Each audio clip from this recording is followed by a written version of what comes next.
generation that if you look at a picture of atom level 100, we looked at West civilization, and we see what do you call the processes of evolution if you have to go by the scientific theory.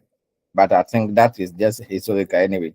If you go you look at that one and the processes, I think that one I made my mind to you that as for human beings, we know that it's not any, we did not evolve from any primitive monkey-like creature, but we were created by God. But we have the theory, so we expose you to the scientific theory of evolution as well.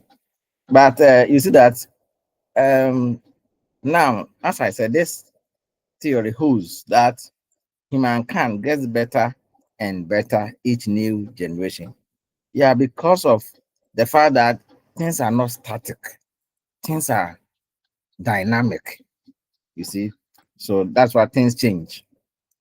Some of us, we see the schools that we attended, I don't think the same school that our children are attending now.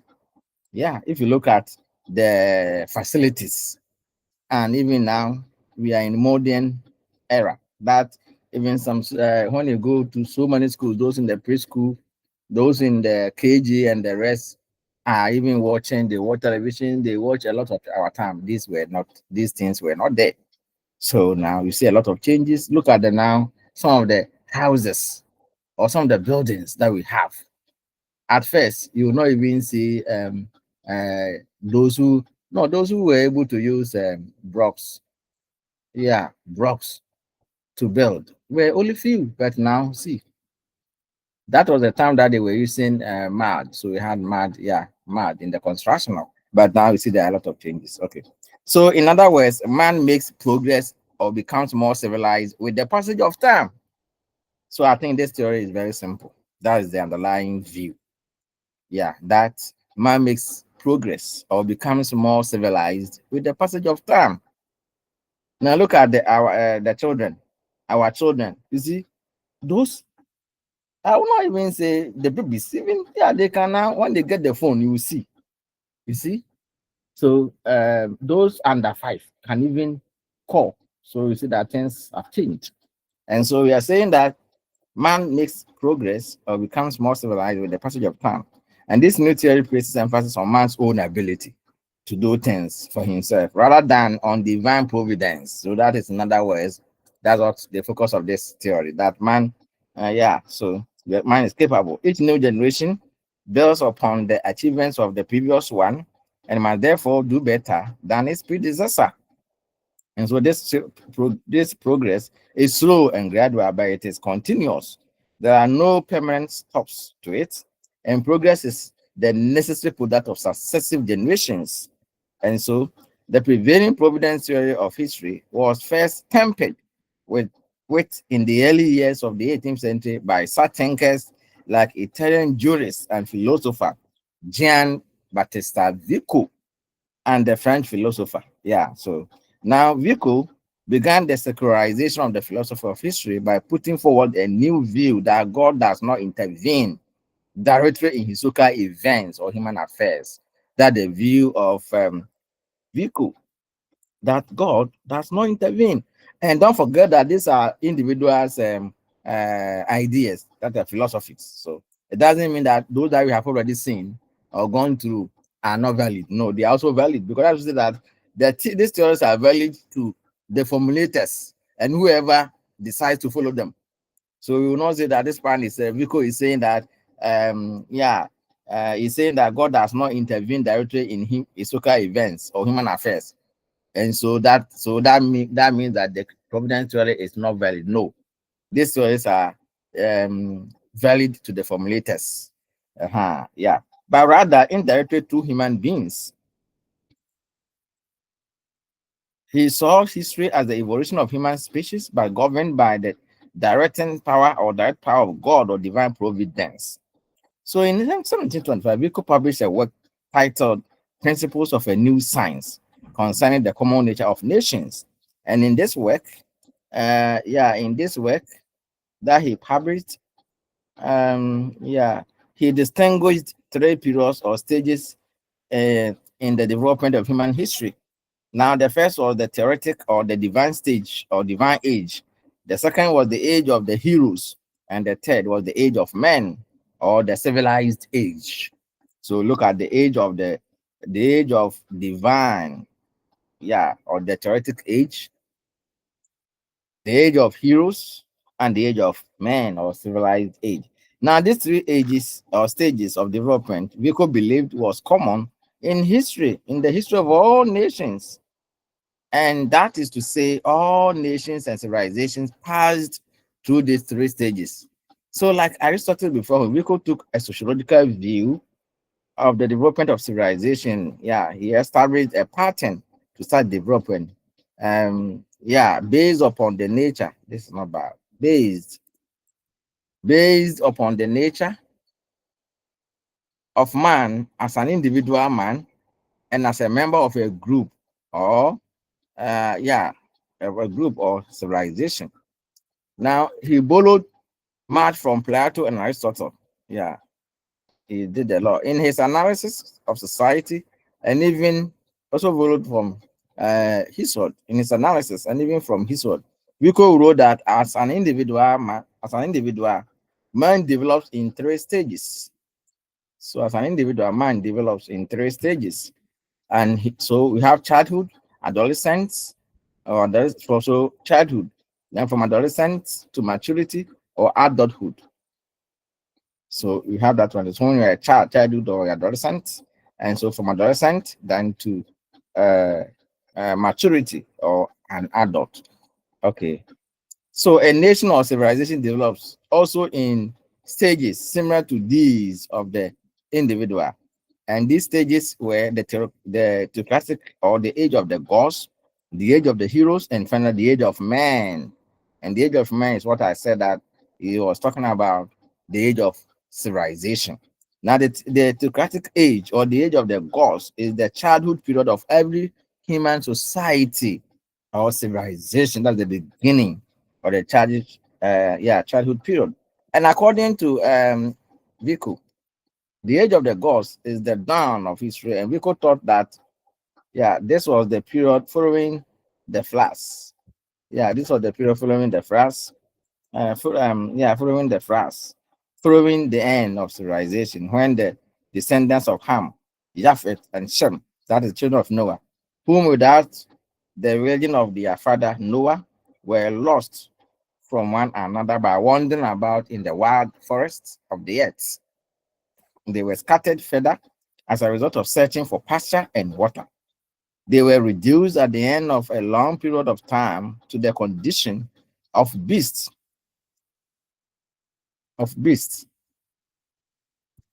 Now, without speech, and therefore they had no language.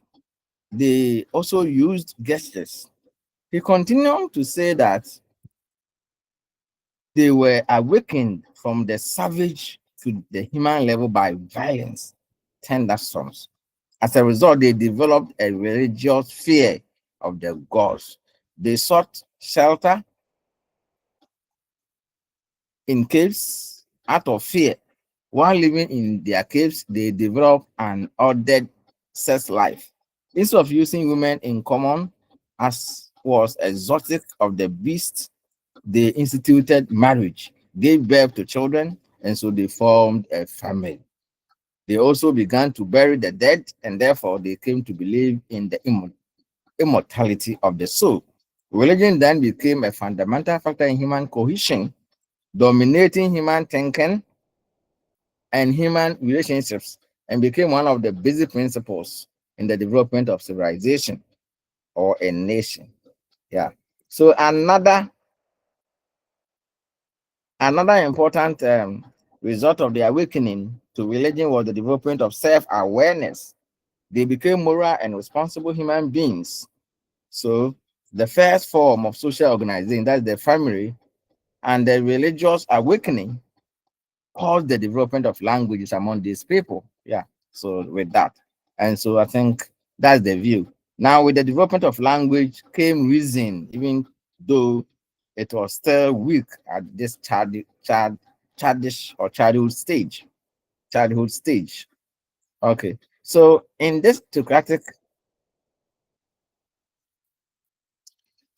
In this theocratic or divine age, human actions and events were attributed to divine providence. And according to Vico, this stage lasted for about 900 years. There was then a transition from the theoretic age or the age of the to the age of heroes, which began when the fathers of the primitive families subjugated the rest of the misled people or savages to make yeah to make to savages and made them they subjected them to savages and made them slaves and dependents. So in this way, communities or households, including the state and dependent, were formed. Yeah, these were formed. And so as the numbers of slaves and dependents increased, trouble ensued between the household. So the ruling class and the ruled. So now people wanted their right and they would say that no, things are not good, we need this. And so gradually the slaves and the dependents won the struggle and gained some democratic rights, but they were still excluded from political power because they were denied access to their gods. And so this was, of course, that is it. So in the age of the gods, government was by one man whom we could call the father despot. So by one man. And the father despot had power of life and death over his family. And that's important. Yeah. So father despot. Force is used. Force is used to establish the will of aristocracy, and the force lies in the power of great heroes and politicians. Now, in the age of heroes, cities began to develop with the nobility and the rulers and the common people as they ruled. So the common people were usually called in the Latin the plebs. Trade and commerce also developed, and the institution of war also introduced. Now people looked upon each other as enemies, and piracy, warfare, and pillage were common. Were common.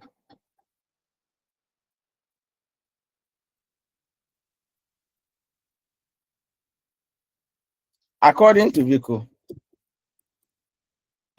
Vico, this age lasted for a long time until they progressed to a higher level, which the age of men. The age of men. What was it? The age of so the age of men corresponds to modern civilization. In this age, all men would recognize themselves as equal in nature. So that's the present civilization or the modern one now, equality, even women.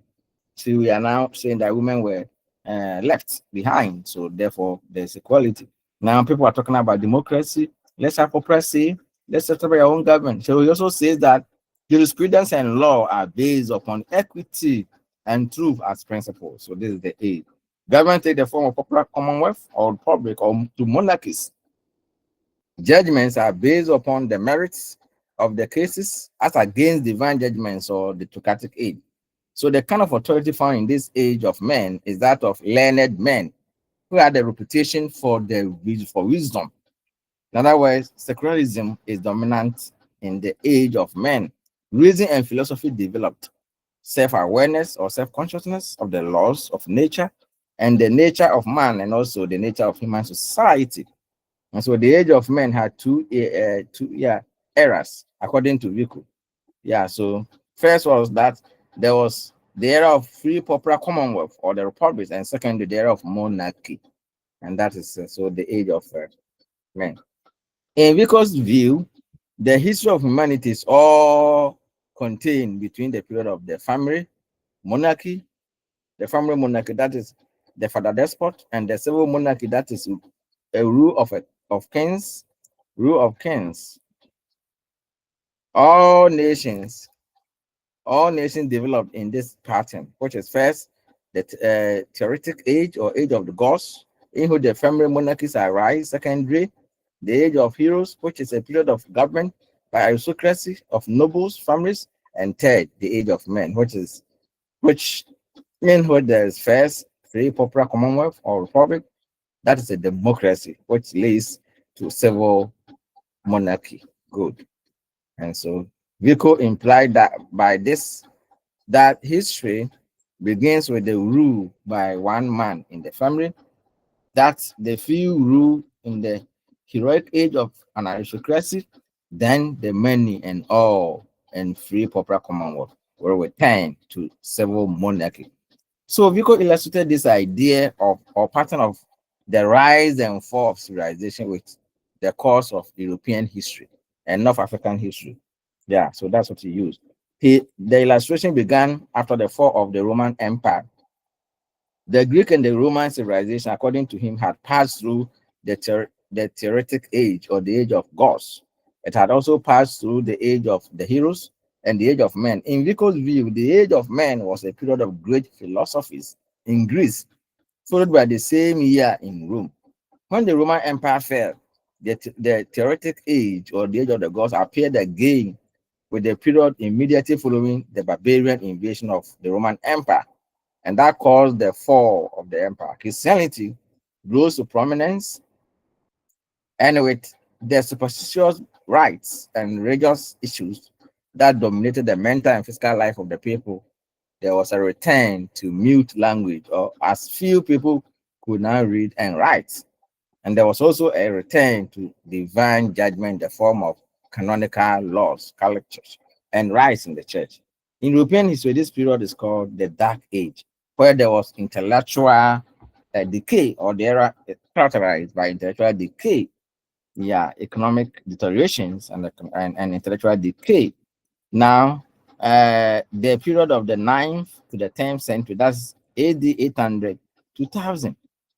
Now, there was the next was the heroic age, which was the era of feudalism, that from 1100 to 1500 AD, and the feudal laws correspond to the heroes of ancient Greece and Rome.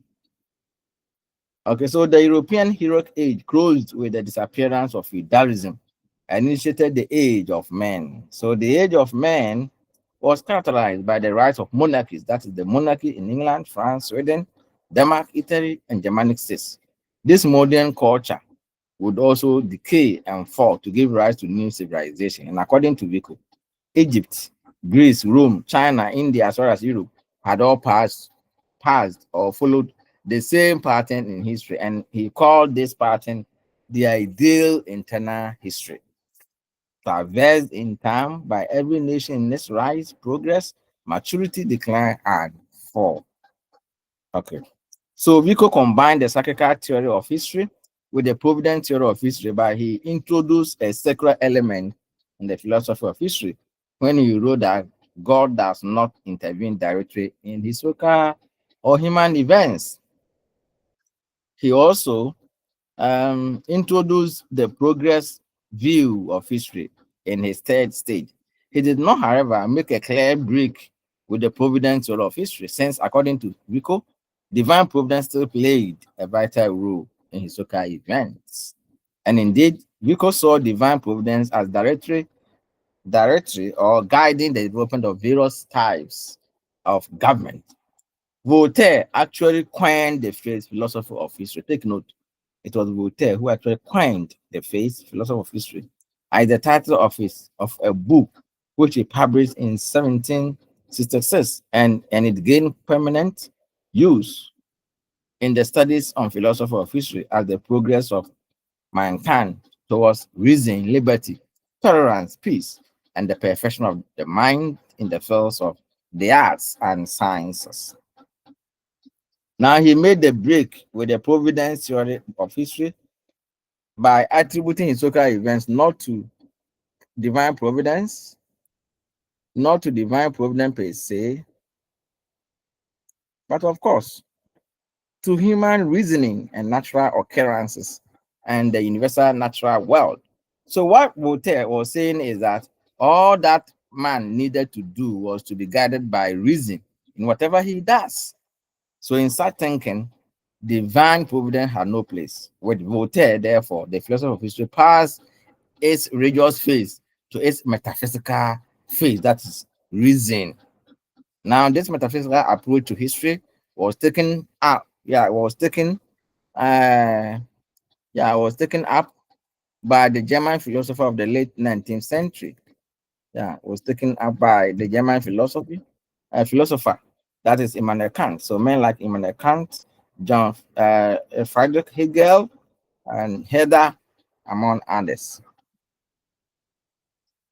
Now, if you can look at Hegel briefly, look at Hegel and stop. I think it is enough. We have done a lot of these philosophies. Look at only Hegel. Now, Hegel was born in Stuttgart in 1770, and he was educated in the University of Tübingen between 1788 and 1793. He was a product of the age of enlightenment. That was a period that, yeah, he was a product of that. And this age placed emphasis on reason in the explanation of human affairs rather than on divine providence. I think we did enlightenment, so we are conversant with the age of reason, or the age of enlightenment. Hegel was one of the most constructive thinkers in modern time, and hardly a modern movement and extraordinary thoughts or ideas on history. And even Marxism failed to trace their origin to Hegel. Now his career and philosophy, yeah, were closely linked to the rising fortune of the Prussian state. After a period of teaching in Frankfurt, he became a professor of philosophy at the University of Jena in 1801, and following the defeat of the Prussian army at Jena by Napoleon Bonaparte in 1806, the university was disbanded, and so Hegel became unemployed. In 1816, however, he was appointed the chair of philosophy at the University of Heidelberg. Now, in 1818, the Prussian monarchy appointed him as the head of philosophy department at the University of Berlin, and he held that position until he died in 1831. So you know that he was a great philosopher and even became a head of the Department of Philosophy, yeah, at in the University of Berlin. By training profession, Hegel was a philosopher and not a historian. But in the 1820s, he delivered a series of lectures on philosophy of history, in which he constructed his theory of history. So in this lectures, he actually constructed his theories in history. I hope you are with me. Eh? Yeah, with you, sir. Okay, and so in these lectures, he said that what philosophy brings to the study of history is the concept of reason. So his focus was on reason, thinking, reason. And that is the belief that reason is the sovereign of the world, in that the world presents man with a rational process. And so a philosophical account of history must see the reason operating in the course of historical events. And that is what Hegel stood for. It must make clear what is being achieved in history and how these achievements had been brought about. So Hegel equated reason to what he called the spirit. And the essential characteristics of this spirit is self-movement or self-awareness. And so this self-awareness can only be achieved at the human level and in an organized community of persons. That is the state.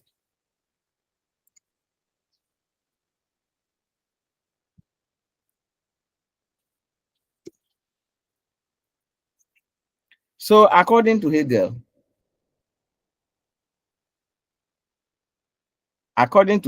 the state is the spirit which abides in the world and realizes itself consciously.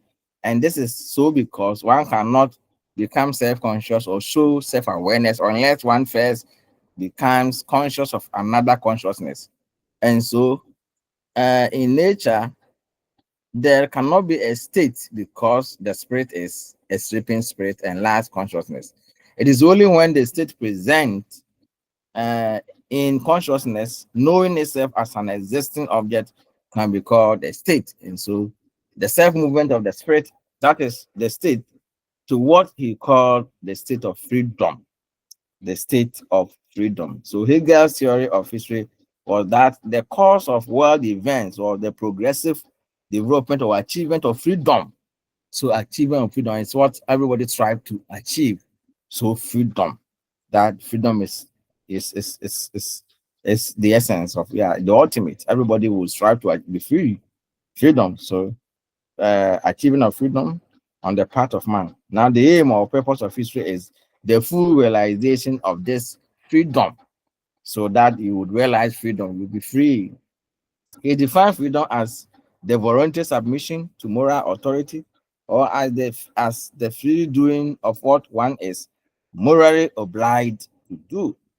Now, his notion of freedom was very was very different from that of the liberals. In other words, the liberal groups or liberal group of people, especially in the early part of the 19th century of his day, who saw freedom in terms of personal, civil, and political liberties. People have their liberties. Okay, but yeah. So according to Hegel,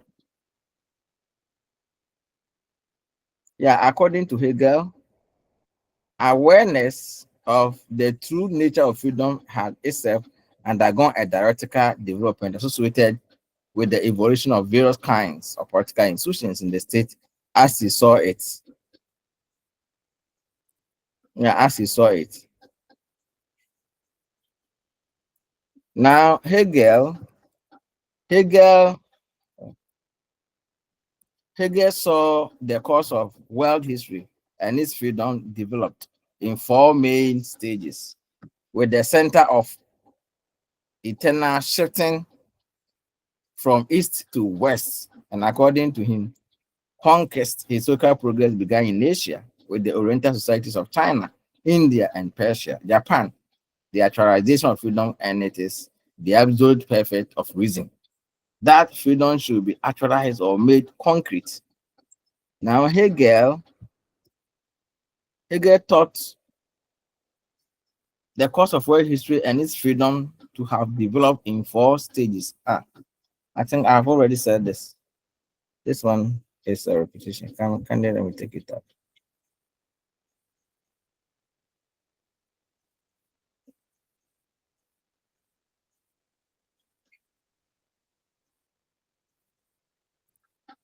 Yeah, according to him, concrete historical process began in Asia with the Oriental societies of China. Okay, that's what I've already said.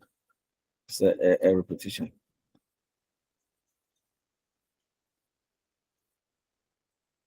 It's according to him. Okay.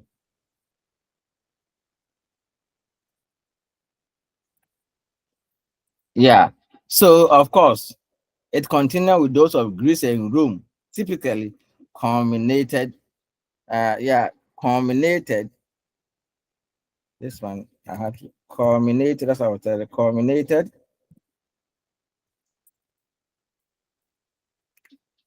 Yeah, culminated into the Christian culture of the Germanic nations of Western Europe. So, in other words, the history of the world travels from east to west. Simple. Take note of that. Hegel viewed the Asian historical consciousness as the childhood stage of the development of the spirit of freedom. So that's how he saw those in Asia, Asian historical consciousness as the childhood stage. Then the childish civilization of the Oriental world from east were where despotism. So from east where this is where from east where despotism is the only way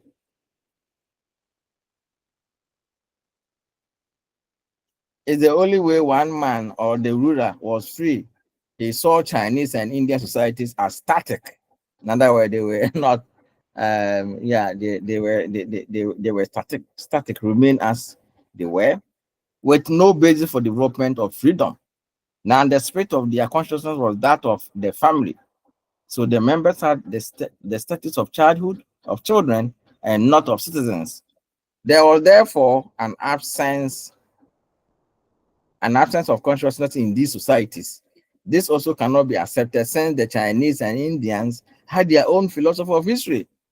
He said this because he thought Western Europe was superior to others. And so you could see that's why we rebook. In other words, we say that Hegel looked down upon Africa and even the Oriental world, the Asian countries. And so despotism was a form of government appropriate to the people in the Oriental world. By contrast, he saw the Persians as more advanced people, in that the Persian Empire consists of a number of components made of components. Now, each of it retained its own cultural identity. The ruler was not a despot because his powers were restricted. The Persians were therefore a true historical people, and Hegel saw it as the beginning of the development of freedom.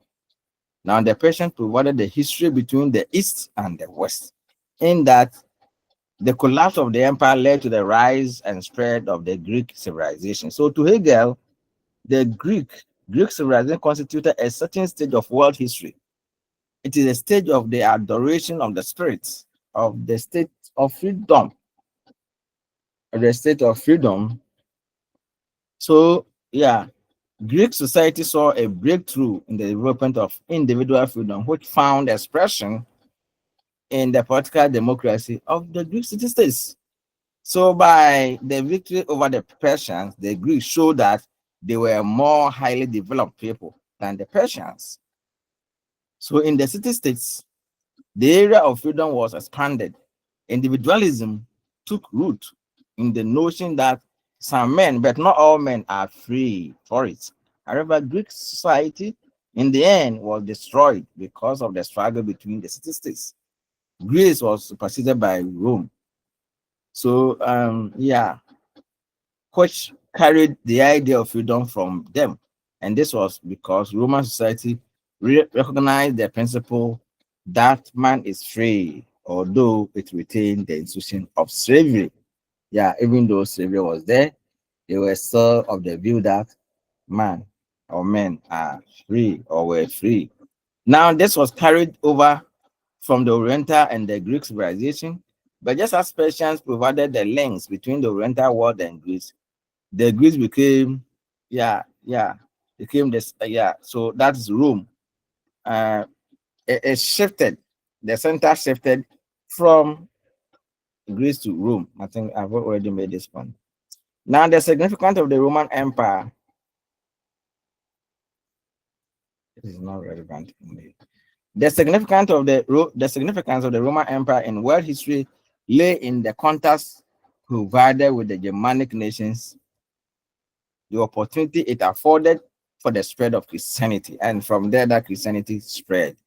Yeah, it spread to other people. So with the rise of the Germanic nations, freedom reached its full realization. Now the barbarians, such as the Goths and the Visigoths, who overran Roman Empire and adopted Christianity and expressed the principle that at all times that men were free and equal. All times that men were free. So men were free and equal. Yeah, so this notion became entrenched in the political institution of Western Europe. And that's, of course, the process of the development of freedom in the world history was completed the Germanic nations of Western Europe. And so this is what Adolf Hitler based on that. Oh, okay, so the Germans were the superior and the Africans, and even including the and the Asians. So that's why even the Jews were wiped off. He felt that no, they were inferior. So why should they remain? They had to be exterminated. In other words, they had to be wiped out of humanity. And so he did that and killed over 6 million Jews. Hegel summed up his theory of history as follows. The Eastern nations knew only that one man is free. The Greek and the Roman world knew that they knew that some men are free, while we know that all men absolutely are free. That is the Germans. Now, Hegel's philosophy of history was based upon his theory of dialectical progression, or the view of struggles and unity of opposites. So, dialectical progression. His dialectical pattern of human history is contained in proposal of thesis, antithesis, and synthesis. He proposes. Now, the theory says that for every original concept or idea, which is the thesis, there is an opposite, and that opposite is the antithesis, and the negation That is the conflict between the two. In other words, yeah, so that is the synthesis. In other words, yeah, in other words, the main root of the spirit of freedom is manifested in the Roman world and finds full maturity in the Prussian state of Western Europe, the Germanic states. Hegel's philosophy of history was based upon his theory of dialectical progression, or the view of the okay. Ah, yeah, so the theory says that now the theory says that for every original concept or idea, for every original concept or idea is the thesis. That is, so there's an opposite, or is the antithesis, the antithesis, the antithesis. That is or the negation, the conflict between the two. And that is the negation is the result of the third concept, which is the synthesis. And so the negation, the synthesis. And that is to say that the negation is negated and results is what? And the result is a synthesis. But this synthesis becomes another or a new thesis to give rise to the antithesis and then results in the synthesis. And the process goes on without a stop. And that is the view of Hegel. So Hegel assured, however, that each new thesis is a higher process or a higher state of development. Applying the dialectical method to Hegel's theory of history, the Oriental world represents the thesis. So the Asian society, that the Oriental world, represents the thesis. The Greek and the Roman world, the antithesis, and the Germanic nations of Western Europe, the synthesis of history. The process does not repeat itself, but Hegel, according to historical precepts, ended with the oppression instead of his own day. He observed that America might be the land of the future, where in the ages that lie ahead, the burden of history would be revealed. He did not, however, indicate how these ages that lie ahead would fit into his pattern of human history. And so there are some critiques against Hegel. Objections have been raised. Yeah, objections have been raised. Yeah, make it happen. Have been raised to Hegel's theory of history, both by philosophers and historians. Yes, yeah, there are some objections. First of all, there's the objection that the social organization of freedom alone does not constitute the theme of history. In other words, critics say that freedom is not the most important thing. They argue that there are other important things in history, for example, the role of religion in the development of man and civilization, the rise of nation states, whether in Europe or elsewhere, and commercial and individual developments. And so, yeah, and the rise of science, which has had a great impact on history. So, yeah, that had that. So, in the second place,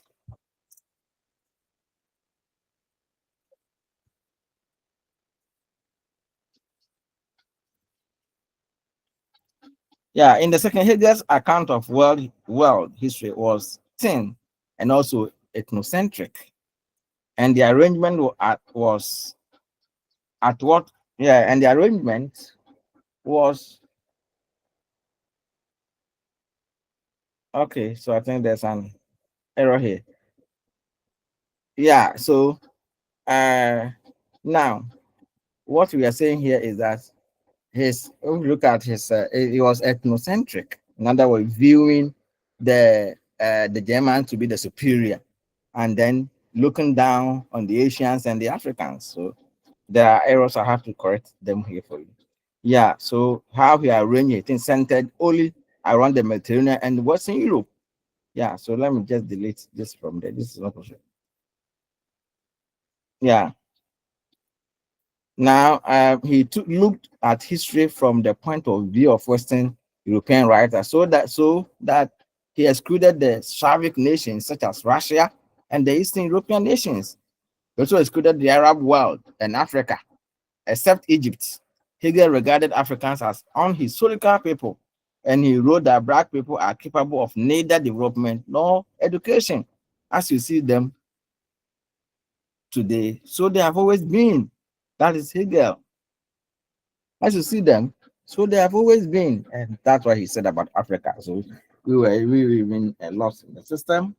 And again, the American Indians and Native Americans have also been excluded from Hegel's theory of history. And these are some of the shortcomings, in other words, some of the criticisms leveled against Hegel. Thirdly, there's a criticism that Hegel gave an incorrect analysis of the cultures of the Oriental world. Now, the societies of China and India were not static, but he said they were static. They were not static. Yeah, they were not static. They had their own dynamic cultures, and the Greek philosopher borrowed the notion of the golden age from ancient Egyptians. Yeah, yeah. And ancient Egyptians were black people. Yeah, they were black people. I know that is Kemets. Ancient Egyptians who were, yeah. They also borrowed the mathematical notion of, the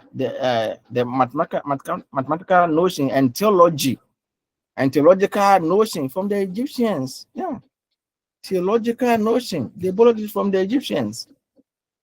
And Herodotus says that the Greeks borrowed the knowledge of chemistry from the Egyptians, medicine as well. In any case, the 365 calendar was first worked out by the ancient Egyptians.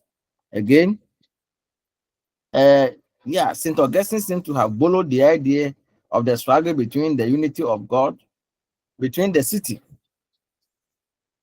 of God, between the city of God and the city of Satan from the Oriental world. Yeah, from the Oriental world. From the Oriental world. So a philosopher called Zoroaster. Yeah, Zoroaster,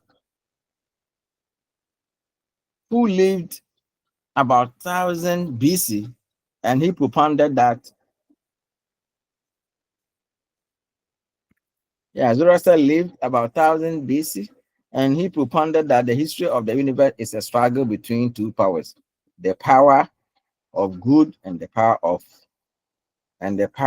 evil, and that man is the key figure in this struggle. So Zoroaster's doctrine influenced the Greek thinkers, the early Christian writers and philosophers, and even modern Western philosophers. Yeah, so the Chinese and the Indians had their own philosophy of history and philosophy of the universe. And so their society was not static, as Hegel said or has said. And so this is yeah. Again, or fourthly, the Germanic state did not really represent a higher level of freedom. Yeah. So the Persian state was also not liberal or democratic, as he put it. It was an autocratic state with little room for development of full freedom. And even in the 1820s, there were Negro and radical movements demanding freedom and liberty in the Germanic states. So how on earth would Hegel say that they were the superior or they reached the apex? So again, England had a constitutional monarchy, and freedom was all evidence that it was in the Germanic states, even that the Germanic states. So why should we say Germany? So finally, there's the criticism that Hegel failed to achieve what he set out to make history more intelligible. His physical approach to history rendered it less intelligible. And so we can say that Hegel's theory of history does not really fit into the actual course of historical events, and his work has been regarded as one example of how theories about the past can be interpreted. I think these are the criticisms leveled against Hegel. So in exams, if I ask you to explain four or provide four criticisms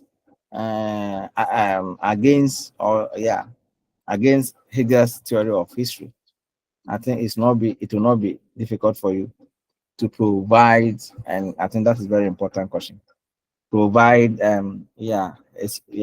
what scholars point out as some significant criticisms against um, Hegel's theory of history. So here you just explain the theory of history, no more than half a page, not more than one paragraph, about one paragraph, and then you venture into the criticism, certain example of some of the things that he said to corroborate some of the issues that we will raise here. And that is so, as I've already said, these are individual philosophies, and you can also come out with your philosophy. Now that you have done this course, you can come out with your philosophy, but coming out with the philosophy, you must have read well extensively to know, because people would raise issues and you cannot just say it and go and say that I don't have. Yeah, you should be able to, as last time I was explaining it. Yeah, you need to be a scholar. You must have read extensively to know things so that you have reasons. You can't just say it and go. No, you have to come out why and substantiate it with cogent arguments and facts. Okay. Yeah, so individual philosophies. I don't know whether since the time that we started this course, some of you have come out with their own personal philosophies. Anyway, but let me pause here and let me ask you questions or comments or anything that you have with respect to the progress view of history. That now is not only divine providence, but you see, men are capable of doing things, even though they did not, they knew that God, that is the beginning, we are guided by God. But as you progress, then of course you become matured and you begin to do things. And that is someone's view. Thank you very much. So questions on this?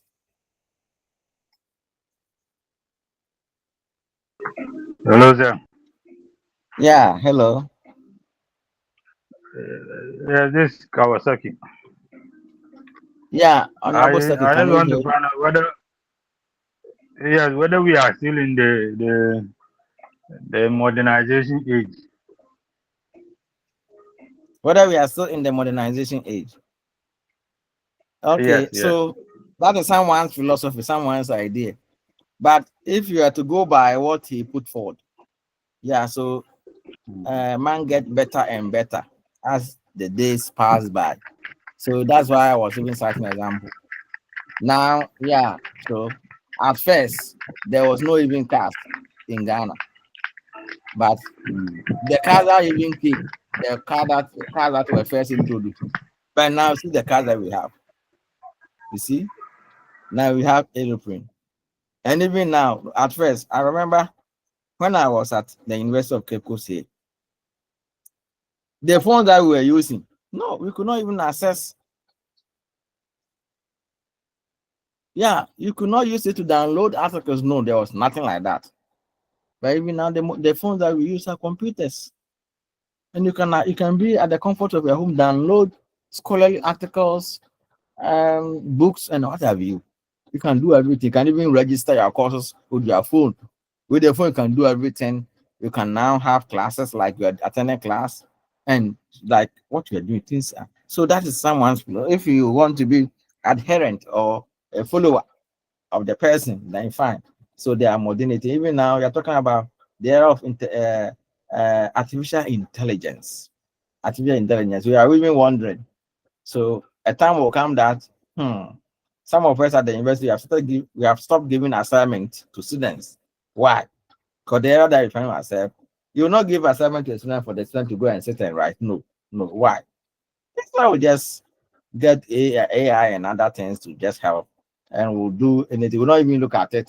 Yes, and we'll bring it. So you see, and so we are now looking at how we can now adopt it in the academia so that, of course, you can also use it. You see, things are changing so fast.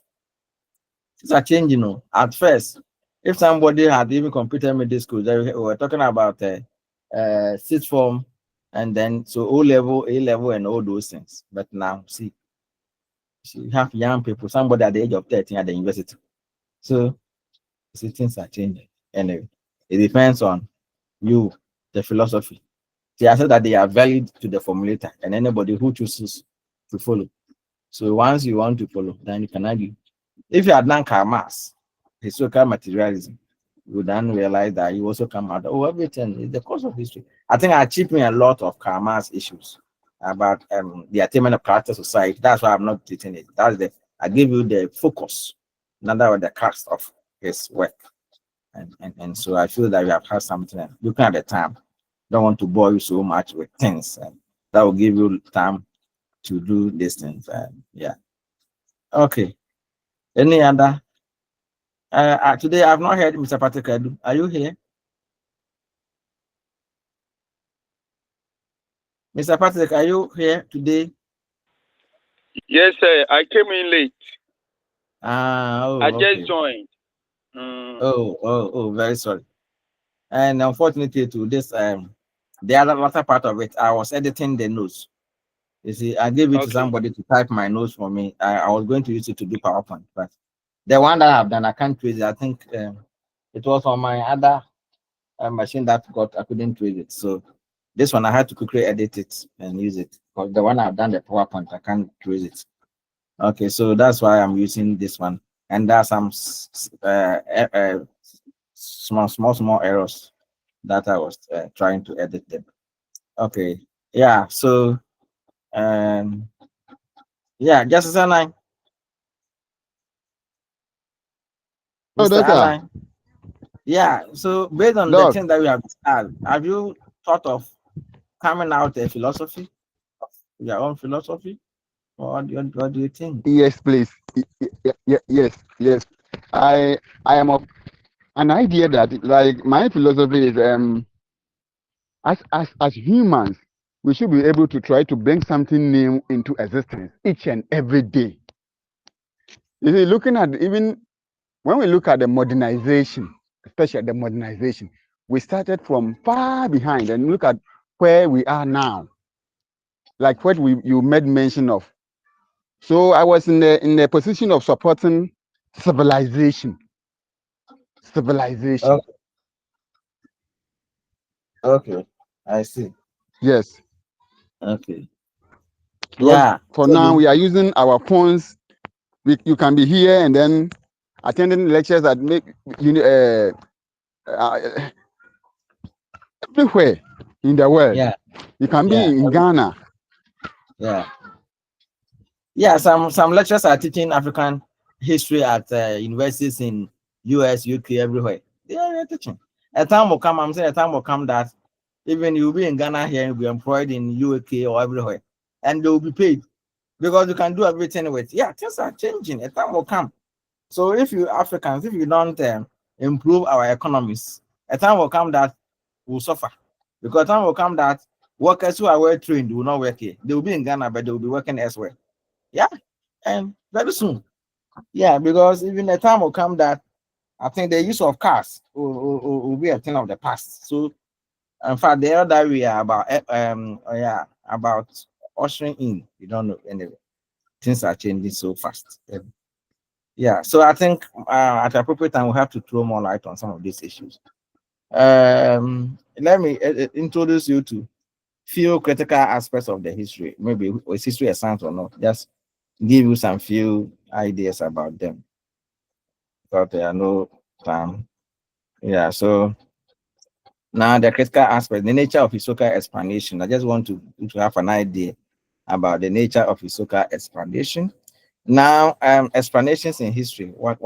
So this is also another where we have philosophers coming in and trying to explain. So explanations in history raise very puzzling questions, and historians share the view or believe that to know something means to know the causes of that something. So to know something, and this one too, I think there are some errors. I have to edit them. Yeah, because I couldn't trace the one I've done PowerPoint. So this one, I asked somebody to type. The person made a mistake. Couldn't see my handwriting well. So that's the problem. Now, to know something means to know the cause of that something.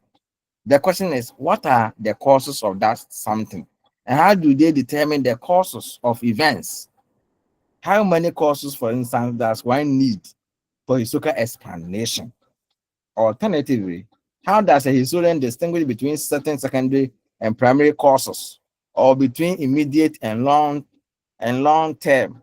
This is one of the one of the type. Yeah, and long-term causes of an event. So how do we determine? Now, how do we determine? Okay, so immediate and long-term causes of an event. Again, what determines the order and hierarchy of the causes? How do you know the order and the hierarchy of the causes? How do we determine them? Yeah, so the order and the hierarchy of things, how do we determine them? In terms of which historian would construct his narrative of the event.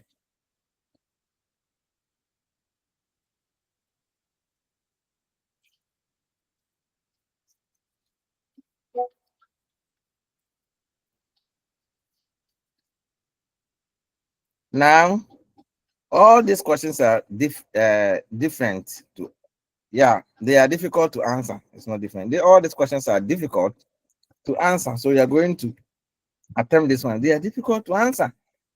Yeah, or to be determined. And they are solved by simply using the historical determinism, yeah, of Karl Marx. Historical determinism of Karl Marx.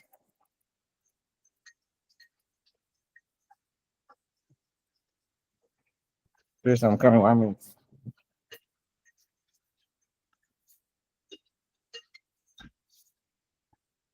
Yeah, hold on.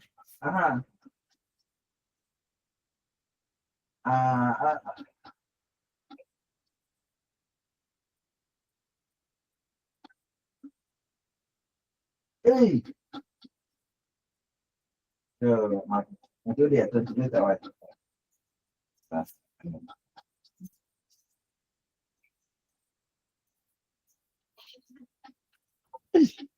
Yeah, sorry. Okay, so now, yeah, so I was talking about these puzzling questions. Karl Marx said, that all historical events are determined by economic factors.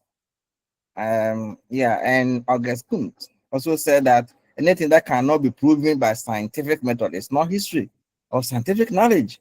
So the historian, apart from dealing with the facts, the fact that you come across, also deals with the motive and the purposes. That's the issue here. Apart from you dealing with the fact, you also deal with the motive and the purposes behind the historical events. Philosophers claim that historical historians claim that historical explanations are governed by general laws because they are scientific explanations. Philosophers rather who are saying that, they claim that historical explanations are governed by general laws because they are scientific explanations. Now, the idea was advocated by a philosopher called Karl Hempel, and he was a professor of philosophy. And he wrote an article entitled "The Functions of General Laws in History," Karl Hempel. And the article was published in 1942. And it is generally known as the covering law model. And they are all capital, covering law, because it's a proper noun. Covering law model. So, I did everything. So covering law model. Yeah, so covering law model. And that is it. Covering law model. So the main thesis or point of view of Karl Hempel covering law model is that all explanations, so you take note of covering law model, all explanations take the form of relating one event. So you relate one event, that is the event to be explained, which cause or condition that event. That is the one to be what explained. That is to explain that point. That's when, no, this is not making sense.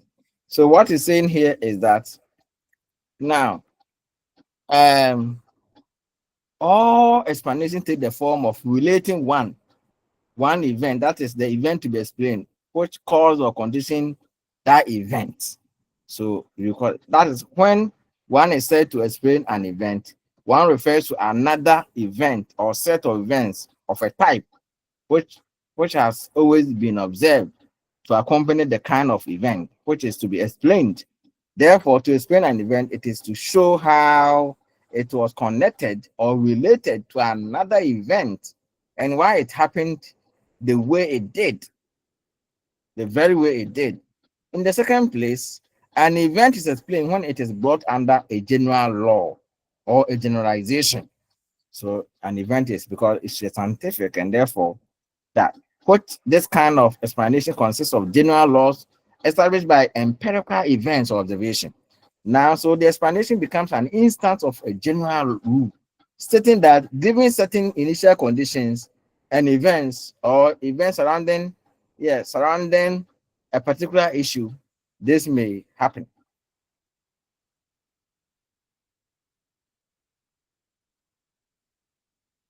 This kind of explanation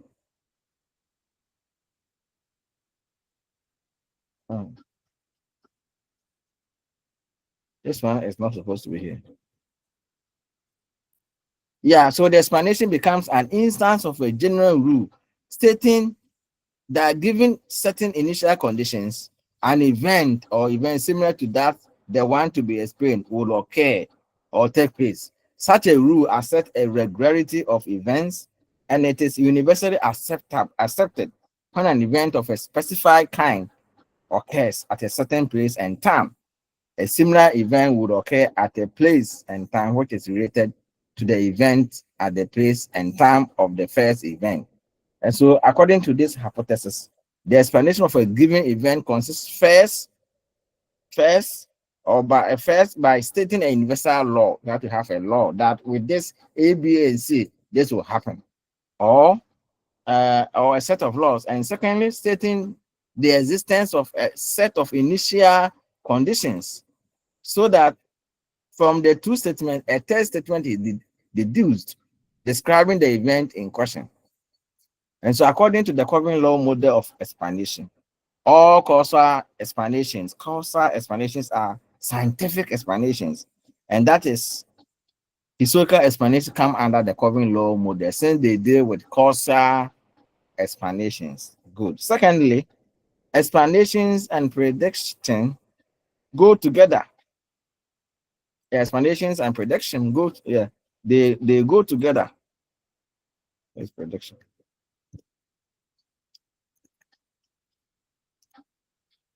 So in the third place,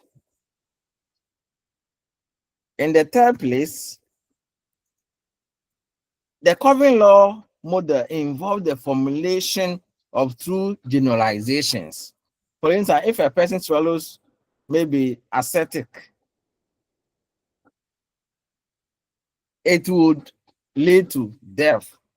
So the swallow, so it means that anytime that you swallow this particular drug, it means that you will die. If a person swallows lava ascetic, it is connected to death. Now, so lava ascetic is usually connected with death. So once it follows that if and whenever anyone swallows 100 grams of arsenic, the person will die.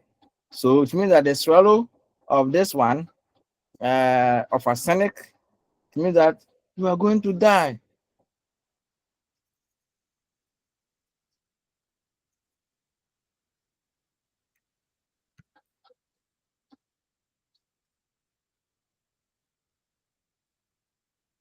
Therefore, the consumption of arsenic gives the causal explanation of the person's death.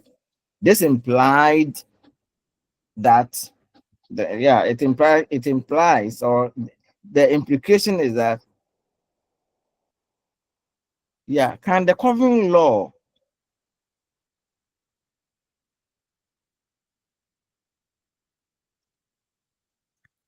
now the important question is that can the covering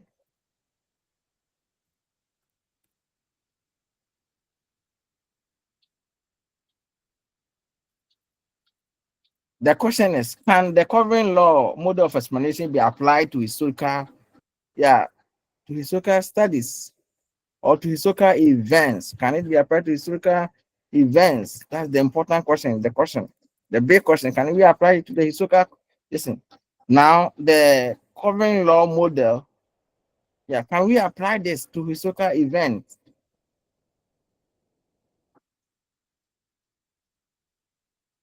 Now, the covering law model is generally accepted by philosophers.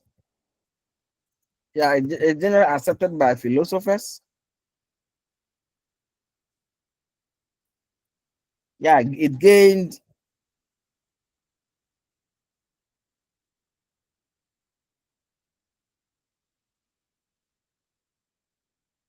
Yeah, it gained worldwide acceptance. The covering law model gained worldwide acceptance. Gained, yeah, among philosophers of history, among philosophers. Yeah, among philosophers, it gained worldwide. Yeah, acceptance among philosophers, but historians have generally been skeptical. They have been, yeah, but historians have been skeptical of its application to historical events. So the covering law model, I think this is a repetition. Why? For example, can we say that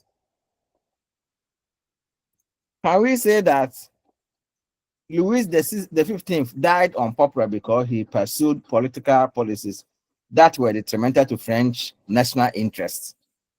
So the question is there a law implicit in this historical statement? Now, the historian will say that he is not following a general law. No, he's not interested in following a general law. In his explanation of Louis the 14th on popularity, yeah, he's not interested in that. Yeah, he's not interested in that. So maybe the thing that he did, the factor that led to his fall, we would sit them, but not that he was unpopular. Yeah, because of some of the things that he did that made him. So anybody who will do that, would the person also be yeah, seen as not popular? Okay, so now there will be no general law that would also be linked to the popularity or otherwise of historical agents. But you look at certain factors that made him unpopular, the thing that he did. So that would differ from from one individual to the other, and that's very important. Okay, so that is it. So historian would, yeah.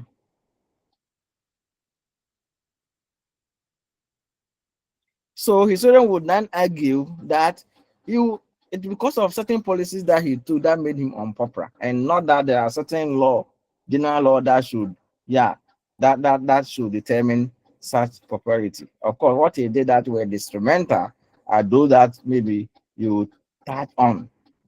Ah, no, I think this is not the one I'm supposed to use. No, the one I have to use. I think.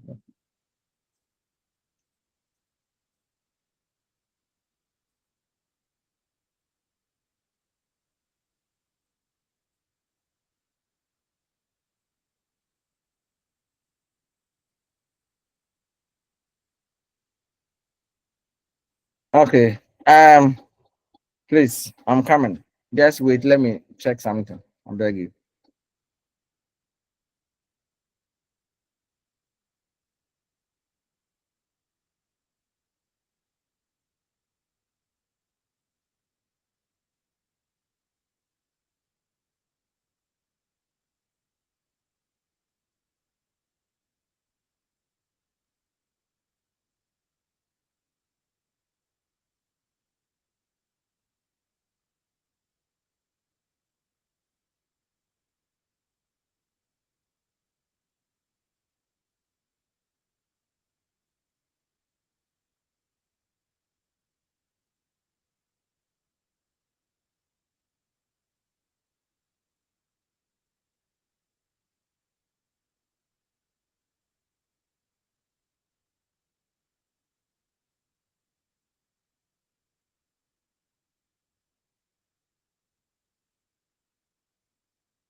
Hello. Yes, sir. Yeah, so I think let us end our class here. I think that the one I wanted to, because I cannot trace my what do you call it, the proper one that I have done, my slice.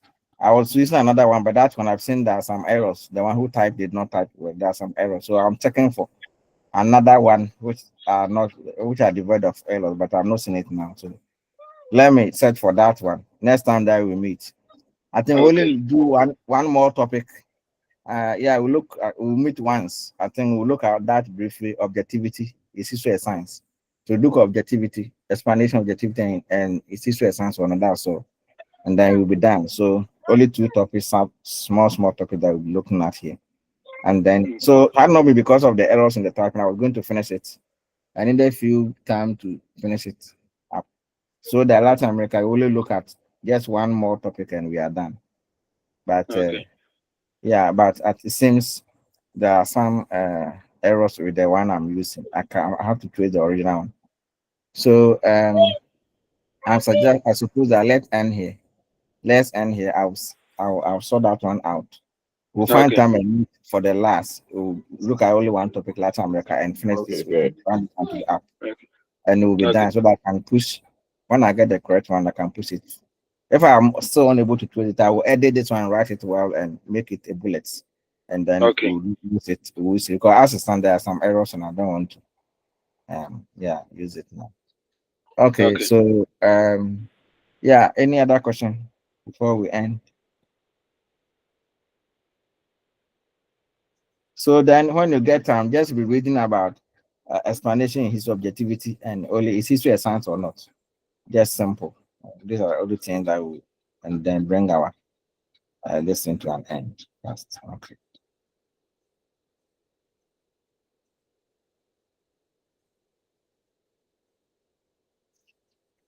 Okay, so if there are no issues, then let us end here. And maybe we'll continue. I'll just draw your attention and continue next time. I wish you all the Okay, best. Doc. Enjoy the rest of Okay. the Thank you day. very much. Yeah. Thank you very much, sir. Bye bye. Bye.